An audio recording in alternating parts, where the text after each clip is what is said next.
Oh yeah, the day's finally arrived, as Metal Gear Solid Delta Snake Eater will be playable on Xbox Series X and S, PS5, and PC, especially if you bought the Digital Deluxe Edition for early access. Now, it's been a long wait for a new Metal Gear Solid title, but given how faithful Konami has made this, several tips and strategies from the original still apply. That doesn't mean there aren't several remake exclusive things to consider though. So here are 15 tips and tricks to keep in mind when playing Metal Gear Solid Delta Snake Eater, whether you're a new player who's entering the jungle for the first time, or a grizzled veteran. How the camo index works. Camouflage will be your best friend throughout Metal Gear Solid Delta Snake Eater, since it allows Snake to essentially blend into the environment and easily avoid detection. However, it all depends on the camo index, and generally, you'll want its percentage to be as high as possible, which can vary depending on the camo equipped. Observe the environment as well and pick camo that best blends in to achieve 100%. Don't trank enemies in the mountains. We've mentioned this before, but it bears repeating. Avoid racking up high body count, at least up till a specific boss fight.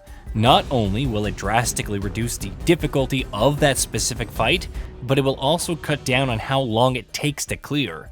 Of course, committing to a no-kill/no alert run can also be rewarding in its own right. So regardless of the reason, don't trank an enemy guard in the mountains because they'll be eaten alive by the vultures and killed, thus adding to your body count. Target enemy radios. Quick note on backups, they don't automatically trigger when a guard spots you. Instead, there's a short window during which that they'll call for backup. Those without the confidence in knocking out or killing them in time should target their radios instead. Destroying them means no backup, which means no alerts and full freedom in taking them down, or interrogating them however you desire. Special radio frequencies.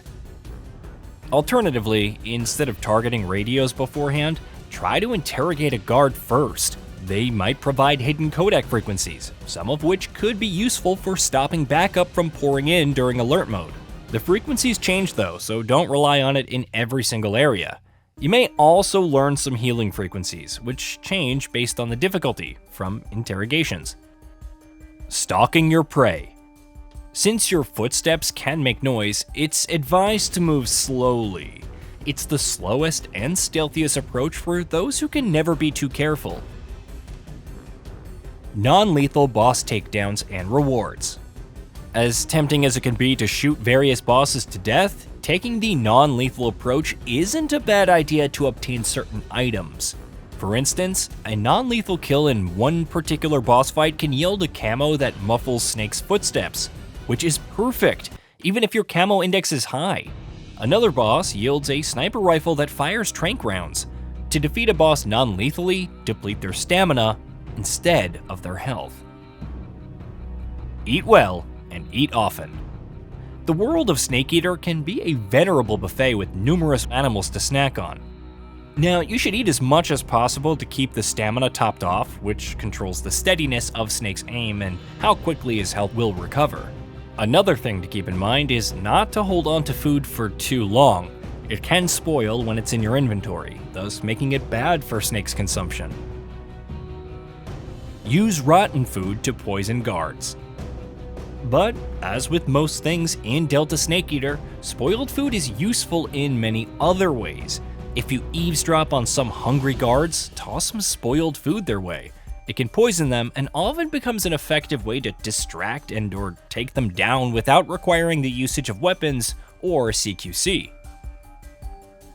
Destroy supply depots to weaken the opposition.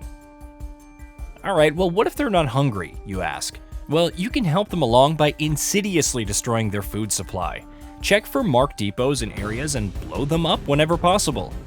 This will ensure that guards aren't picky about consuming rotten food. And if you destroy an ammo depot, they'll have less ammo for their weapons, making for less threatening battles if you go in guns blazing. Woe Snake be upon ye. Pocket sand may never have been more relevant, but Snake has something even better. Captured snakes. These can be thrown at enemies to poison them. Doing this requires tranking and capturing such a snake, and remember, not all of them are venomous. then selecting it in your inventory, holding down the fire button, and releasing it to unleash its fury upon an enemy. Life medicines. Tending to your wounds is as important as keeping your stamina full in Snake Eater, but take care not to carelessly use the life medicines. These serve to hasten health regeneration, making them highly useful in a pinch. However, when equipped while your life is fully depleted, it's automatically used, which can become a real lifesaver. Pun fully intended. Call your team on the codec often. If you ever want more information on anything in the game, and we do mean anything, call your teammates on the codec. From camos and weapons to items, they can provide an extensive amount of insight. You should also call them regularly as the game progresses, since the conversations can be enjoyable. Picking a favorite Metal Gear Solid game. As with the original and previous entries, Delta Snake Eater offers bonus starting equipment depending on the answers when asked, which Metal Gear Solid game do you like?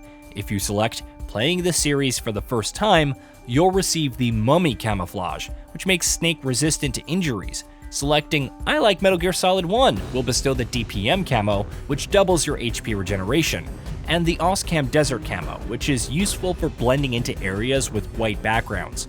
For veteran players, there are even options for Metal Gear Solid 4, Peace Walker, Metal Gear Solid 5, and the entire series.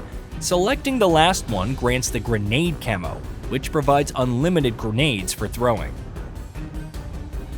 Changing the UI. Delta Snake Eater offers two control and UI styles, New and Legacy, with the latter following the original game. However, you can adjust both of them in multiple ways, enabling the old HUD layout in New style, turning life gauge and camo info off, displaying the reticle, and much more. Maybe you like the top-down perspective of Legacy style but prefer playing with the new HUD layout. Change it up, or turn off everything for the ultimate immersive experience. Examine your environment and progress steadily. Perhaps the best tip for anyone new to Metal Gear Solid 3, original or remake, is to proceed carefully. Don't rush through. Take time to survey your environment and guard routines. Crawl through the tall grass like your life depends on it. And, in the toughest circumstances, use the active sonar and motion detector together for accurately mapping out guard locations. Hey, did you know that we at GamingBolt upload new videos every day? Stick around, drop a like, subscribe, and hit that bell. And let us know what kind of content you'd like to see in the future with a comment below.